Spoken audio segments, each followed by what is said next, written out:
Alright y'all, so I was out here fishing for white bass. Just finished up the video and turned the camera off, and I was just fishing a little, oh boy, fishing a little bit fun for myself here, and hooked up in a real nice buffalo. So I didn't get the hook set on, but he's mad. He's about to come up. But yeah. Let's see if we can get this guy in. It's a good one. It's a good one. Ate the jig above my slabs. See if I can get him in the dip net or not. He's pretty good size. Come here, bud.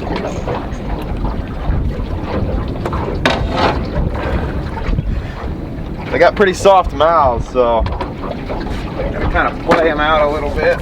He's hooked right in the mouth. Oh boy, he is angry. He is angry.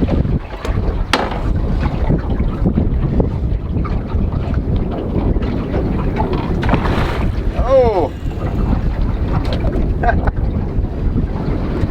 This is one of those I need a bigger net situations here.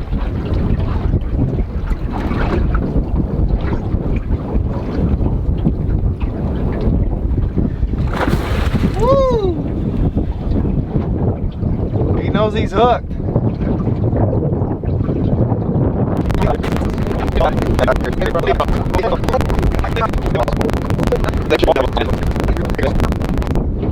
Not a lot you can do with a fish this big, other than just maintain pressure.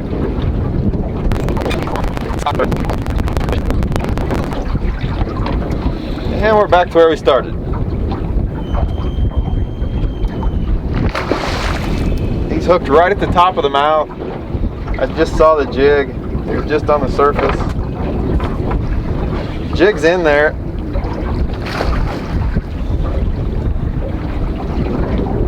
Come on, buddy. The problem is he's way bigger than my net. So I'm gonna have to try to get him with his head to dive into the net. The only problem is they'll jump right out of the net. Talk about a fight. Oh, I see the swivel. That is a good fish. Okay. I got him on the water. I'm going for it. I'm going. Oh. Come on. Got him. Got him. Oh. Yeah, buddy. Got him, guys. Woo. Oh. Wow. Talk about a battle, huh? My goodness. Let me get him out of the net and I'll actually show you. I did hook him in the mouth. They will eat a jig like this. I had him hooked a lot better than I thought. Alright, so here's that fish. And you can see right there's the jig. I had him in good meat of their mouth. Their mouth's soft right on the edge, but once you get that down in there a little bit, it's a fairly hard mouth. So it was past the barb. I mean, he wasn't getting out. Haha. So there he is, guys. Look at that. Look at that. You don't have to hold that fish out. That fish is just big, right? That's a big buffalo. So there he is. That's a fair size fish. Probably in the 30-pound range. Let's see if this scale goes up to, I guess scale goes up to 30 or 40.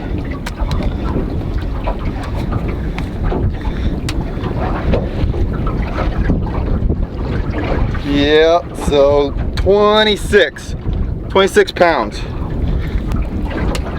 So there you go, guys. There we go. There's a big buffalo. Now, here's what we're gonna do with this buffalo. This is some awesome eating right here. The ribs are awesome to eat. I shoot them all summer long bow fishing, but you know, I don't have any plans for supper tonight. So we're gonna take that fish home, throw them in the live well. I'll show you guys how I take the ribs out and cook this big guy up, because that's a good chunk of meat right there. All right, so you guys have heard me talk in the past. Normally I would just throw fish on ice, and then that, you know, that cold water sucks all the blood to the fish. They're firm whenever you clean them, and it just makes a better quality, right? Today I don't have ice. I came out here with the intention of making a white bass video for you guys, and not intending on keeping fish. So I don't have ice with me today. So what I did with that big fish there is I got him in the live well, and I'm just gonna take a knife and I'm gonna cut the throat patch right there in his gills, bleed him out, and then I'm gonna cut his tail off as well. Just let him bleed from both ways. You know, I don't have ice, but he'll be fine on my head. Hit home in just a little bit.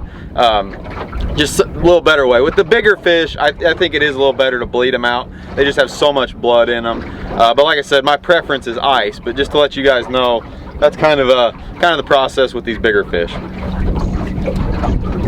All right, so real quick here, I'll just show you what I'm using. So this is my white bass setup. This is how I target schooled white bass all summer long. So I'm running 60-pound mono for a leader off a 15-pound braid to a barrel swivel there. And like I said, this is not that I'm targeting these buffalo, but you do end up catching quite a few of them because they're all running on the same highs. But this is the setup. So I've got a jig head, like a 16th ounce jig head with a jig on it, and then come down about 1.5 feet. I've got a slab spoon there, and that slab spoon is just a teardrop shaped hunk of lead with a treble hook on the bottom of it. And I mean, you're just mimicking shad. You know, this thing kind of flutters around, and I use the heavy mono because these fish will push it from the top and they'll get your hook wrapped up, and that heavy mono's got so much memory that you know, it won't tangle up near as bad. But anyway, like I said, I'm not out here targeting buffalo, or flathead for that matter. I had a really nice flathead on just a while ago too. I didn't get him in the boat. He pulled the hooks. Because like I said, this is a number 6 treble hook. I mean, I'm not fishing for the size, the big giant fish out here, but you do end up catching him. So I had a big flathead on. Had him on for about, roughly, the camera was turned on for 12 minutes and I lost him, but you know, whatever. Yeah, caught a couple buffalo today. Had that flathead on, just didn't quite get him in. But yeah, this is just all I'm using out here white bass fishing today. So anyway, we'll see you guys at the house, and we'll be frying up some buffalo here in a minute.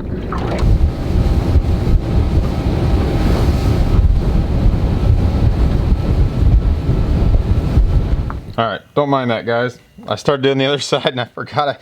I didn't realize I didn't hit record. Okay, so anyway, we got our fish here, and we're gonna go ahead and dress them out. So what we want to do with this buffalo is I want the ribs out of them. That's really what I want out of it. You can take the back strap, this part area here, but it's full of hair bones. Now that being said, this area right here of a buffalo makes some of the best catfish bait or trout line bait or jug bait because of the thick leathery skin on the backside. So I'll show you how to do that, but I want these ribs. All right, so if you want the ribs out of this big buffalo, you are gonna need a pretty beefy knife, right? What I want to do is I want to come in and fillet them like normal, but I want to cut the ribs. I don't want to go over it. So you can use a regular fillet knife. Problem being is you're gonna be really hard on your blades because these buffalo have some really thick rib bones. So to get around that, like I said, I eat these ribs all the time. So it's worth it to me to invest in. This is a one-handed sawzall, right? It's just a one-handed sawzall. It just looks like an oversized electric fillet knife, right? Also, Milwaukee, I don't know if any of the other brands, they make a really nice cordless one-handed sawzall. So, you know, there's options out there. So anyway, but with these one-handed sawzall, a good like 8 or 10 inch wood blade does numbers on cleaning these fish, and it's super easy. And you know, you cut through them bones, and then you can just finish it off with a fillet knife, a regular fillet knife. But it really will save you a lot, burning your knives up and saving blades and everything. All right, so what we're going to do is we're going to dump in here, and we want to remove a couple of the scales from the back because these scales are super hard. So we want to give ourselves an area where we can poke in, make that cut, and then run down past the ribs. So we'll just come in here. like I said, you can see I'll just pull a few of those ribs or those scales off, and that'll give me access to get in here and make that cut.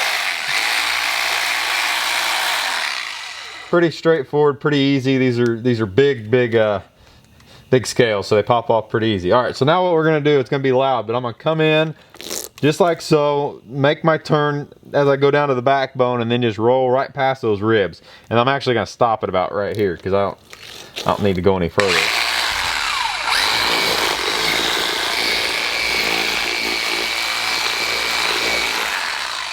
We'll just come in like normal there. You can see, just drop down,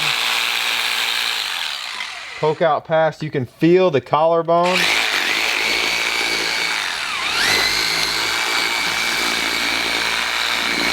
That's right where we want to make that turn. And then we're just going to run right down the backbone.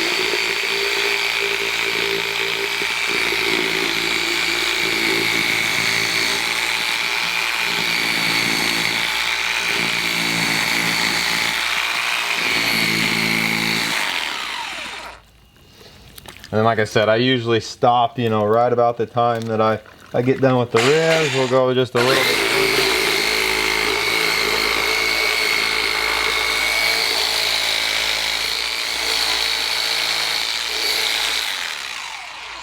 Alright, so that's pretty straightforward there.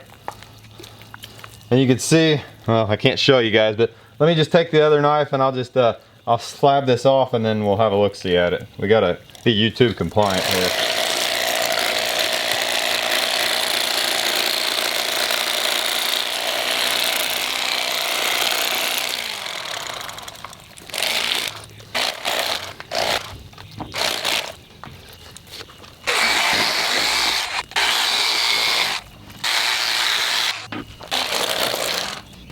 Alright, so here's our two slabs of meat. You guys can see how beefy those rib bones are, right? So what I want to do now is I just want to go ahead and I want to just isolate the ribs from the rest of the meat. So this is the part that I was talking about. It's just full of hair bones. So what I'm going to do is I'm just going to take my knife and I'm just going to make a cut right down, straight down on the ribs.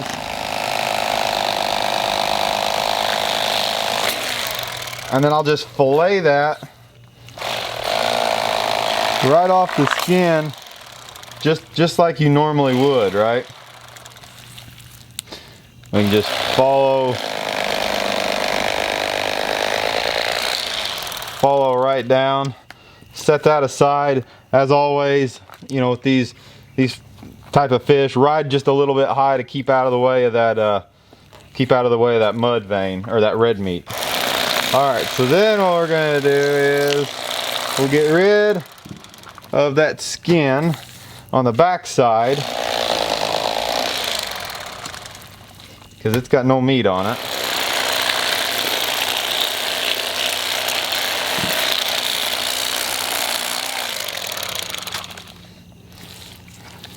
Okay, so here is where we can come in here, and however we want, you can just take your thumb. Usually it's not that difficult, or you can take a scale or whatever, but just pull those scales off of that fish, of that side there. Remove those scales, and this leather, the skin on a buffalo, that skin right there is so leathery. If you take this right here and chunk it up just like that, right? That's a big hunk of bait. You know, you can trim the meat down if you want. You can just kind of half it, which is normally what I do for like trout lines or stuff like that. You know, if you take your hook and run it from the meat side in and then get the barb of that hook to stick in that leather, there's not a fish in the world that can get that bait off. So that's really good bait.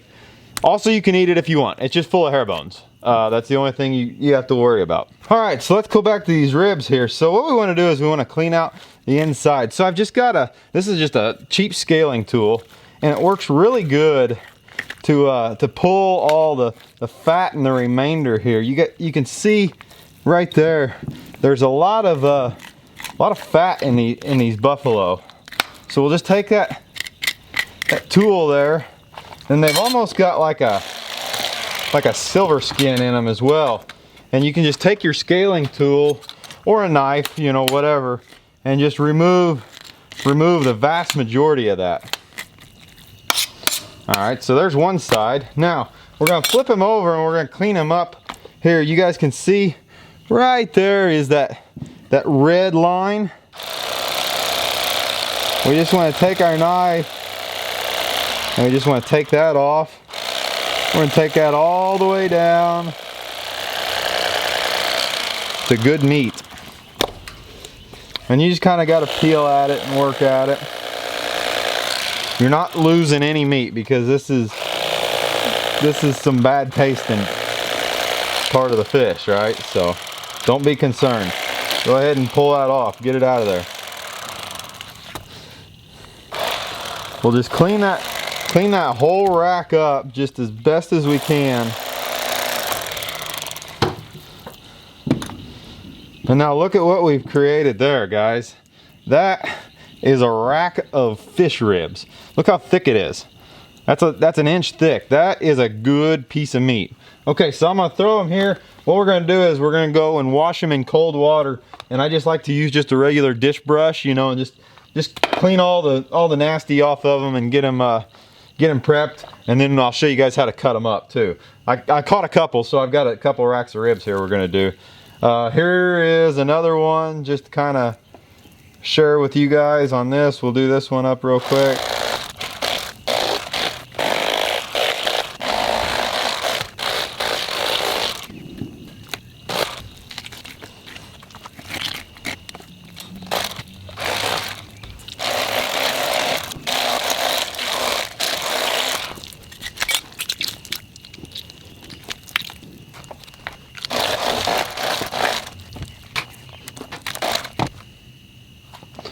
All right, so I've got my 2 racks of ribs in there. I'm gonna clean up the other one I've got, but I just wanted to show you this is what I've got as far as bait. I've got some big pieces and some little pieces, and I'm gonna save these. Hopefully in the next couple of weeks we're gonna be running over the big river and do some blue cat fishing. So that's what I'm gonna use these big hunks of bait for. I'm just gonna go ahead and freezer pack them and you know, vacuum seal them, and then you know, we'll be able to thaw them out and use them for bait. Like I said, that leather right there is so tough that if you run your hook up through there, there's just no way that fish can get that hook off. So that's what I mean, you know, that's a good nice chunk of blue cat bait right there. So anyway, that's what I do. Like I said, some are gonna say that I'm wasteful with the fish. It's gonna go to use. You can fry these up if you want to. Just remember, they're hair bones. With the ribs, we'll have no bones, just the rib bones. So I'm gonna clean that other fish up, and then we'll get to cooking. Got the ribs all cleaned up. I mean, just look at that. That just looks like a beautiful rack of ribs.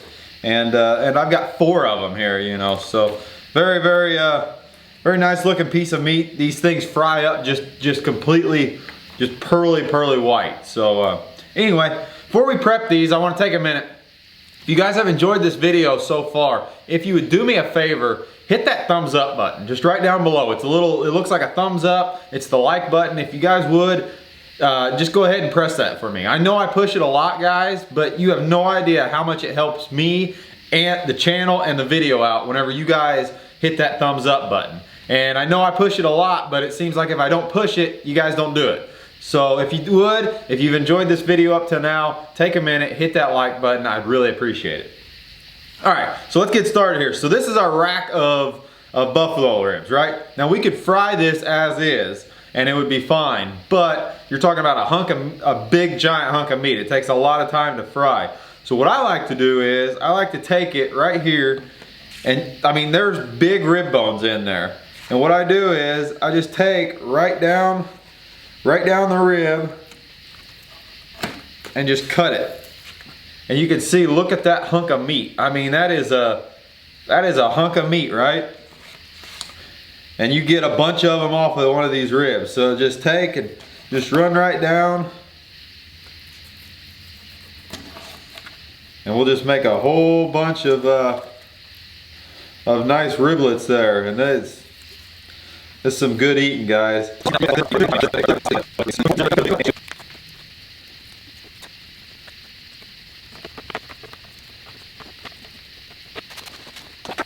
All right, so there is a pile of meat there, as you guys can see, just out of those two fish. So on the second fish, it wasn't quite as big. You guys can see I cut them in. I kept like 2 or 3 ribs, you know, kind of just made them to where they're all equal size. That way they all fry up real nice. You know, some of them have 2, some of them have 3, but they're all roughly the same size, right? And you know, it doesn't really matter, but that's kind of how I like to do it. The big fish here, you know, we got all individual pieces, individual ribs, and they'll fry up really, really nice. All right, so we're just gonna do a real simple batter, guys, and deep fry them, right? So deep fry them. You guys are wondering what the background is. I'm not in the kitchen. If at all possible, I like to fry my fish outside. It keeps the house from stinking up, and you know, all the mess is just out here. So what we're gonna do is we're gonna just take a fish breading here. This is the best fish breading I've ever had. I've been using it for years and years and years. And this is Andy's fish seasoning. This is the red. The red's the best in my opinion. I'll leave a link below if you guys want to check it out, but it is by far the best fish seasoning I've ever had. All right, so I've just got some here in a Ziploc bag. We've also got some onions here, and we're gonna make some of them French fried taters, you know, for frying up as well too. So you guys been wondering about the dog. He's doing good. All right, so take a good little handful here, 5, 6 of them or so. We're just gonna throw them, no egg wash, nothing. They just came out of rinsing them in the sink to cutting them up, and I'm just gonna throw them in this bag here. We're gonna keep a nice little air pocket in there and just give them a nice little shaking around here. And then we're gonna go straight into the fryer. Now I'm gonna deep fry these. If at all, I preach deep frying over pan frying a lot of times too. Guys, this little deep fry here, I've had this thing for I don't know how many years. You take care of them, they work great. You don't burn your oil with the electric fryer, so you can use the oil multiple times, which honestly, in my opinion, the oil gets a little better after like 3 or 4 cookings anyway. But anyway, little fryer outside, you can let your mess go wherever. So here we go. Let me move the camera over, and then you know, we're just gonna throw them in the fryer here. All right, so straight out of the bag into the basket. You can do these a bunch of different ways.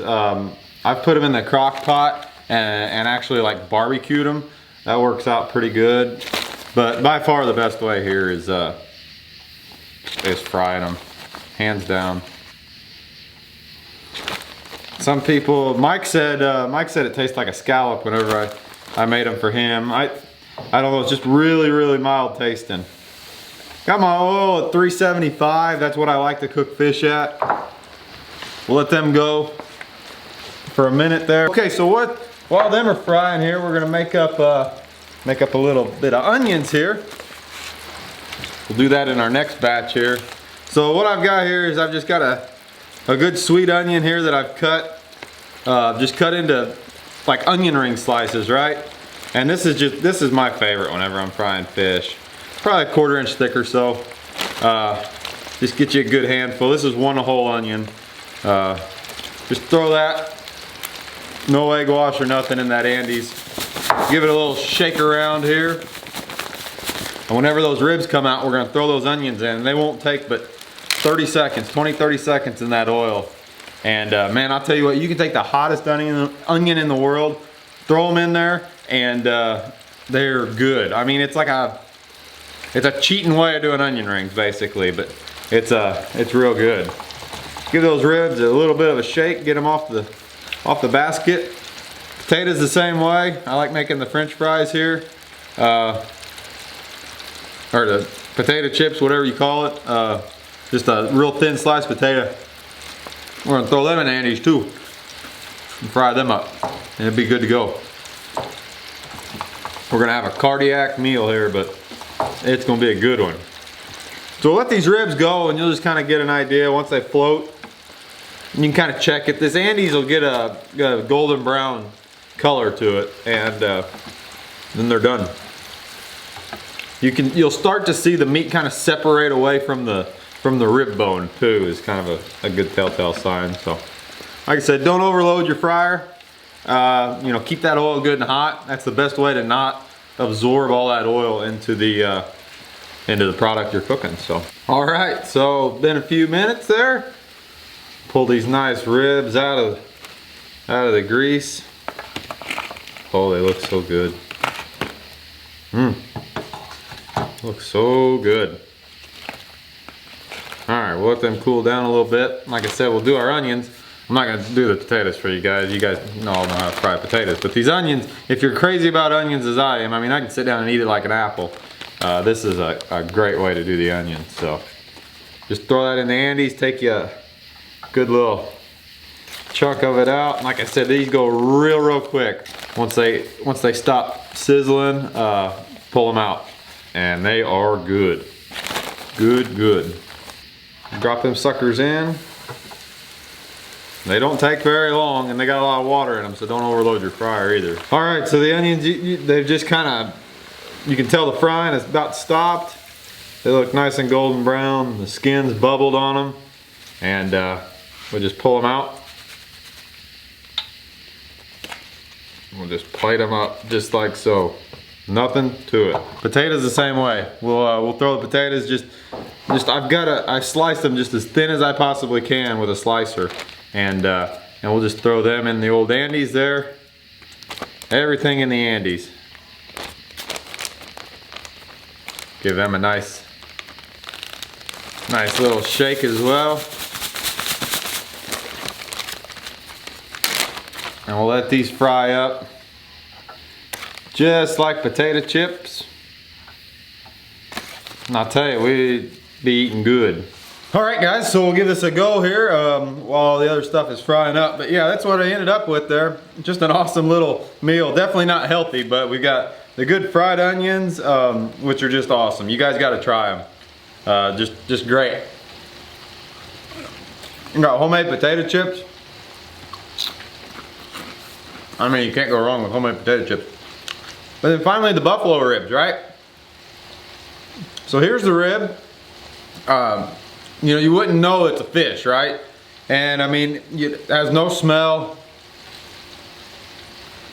I mean, the texture is just, I compare it more towards a chicken than a fish. You know, Mike, whenever he tried it, he compared it more towards a scallop. You know, but if you would give this, and I have given this to a lot of people over the years, and they don't know it's fish if you don't tell them it's fish. It's super mild, solid white meat, mild tasting, you know, and just eat it right off the rib bone, you know. You end up with a nice little toothpick at the end of your meal. So, anyway guys, you know, buffalo ribs are way up there. They're high up on my chart of the best freshwater fish. You know, it's just a great mild tasting fish. You know, I find it, you know, to be one of my favorite fish to eat. And like I said, if you do it, it's really not that complicated to clean them and fry them. You know, get those rib bones out and just you know, a little scrub them up, good to go. So anyway, give them a try, guys, if you would. You won't be disappointed, I can assure you of that. So anyway, guys, if you would, hit that thumbs up button. It really helps me. Leave me a comment. Let me know future videos you want to see, and just leave a comment. I love reading the comments that you guys leave. So anyway, I'm gonna sign off for now, guys. We'll see you guys on the next video. As always, I appreciate the view, and we'll see you guys next time.